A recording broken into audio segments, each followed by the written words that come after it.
Chers collègues, cet article, évidemment, est des articles essentiels puisque c'est celui qui va fixer la trajectoire budgétaire de cette loi de programmation.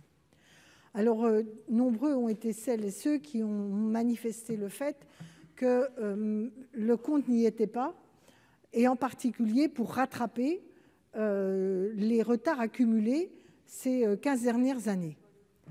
Ce qui est frappant dans cette affaire, c'est quand même que les sommes qui sont étalées sur 25 milliards sur 10 ans, ça ne fait quand même pas des sommes considérables si vous comparez cela à toute une série d'autres dépenses. Je pense par exemple aux dépenses d'allègement de cotisations sociales, dont on nous dit à longueur de journée que c'est ça qui va donner de l'attractivité à notre pays. Mais je peux vous dire une chose, c'est que si la France ne redresse pas la barre du côté de la recherche et de l'innovation, son attractivité ne va faire que décliner. Et ce n'est pas simplement l'aide à une, entre guillemets, baisse du coût du travail qui va nous permettre de relever les défis et la réindustrialisation du pays. Donc là, on est même au cœur des débats de celles et ceux qui plaident pour la compétitivité. Et moi, pour ma part, je pense qu'il y a aussi une autre dimension, qui est évidemment une dimension culturelle, de rayonnement scientifique, etc. Alors, le gouvernement, il a une stratégie, je dis c'est 10 ans, comme ça permet de voir loin. Sauf que c'est voir loin, c'est demain on reste gratis, et aujourd'hui, petit bras, petit braquet, en deçà du minimum nécessaire pour redresser la barre. Alors, j'entends bien l'argument de Madame la ministre qui nous dit « mais il y a le plan de relance ». Le plan de relance va mettre du beurre dans les épinards. Très bien.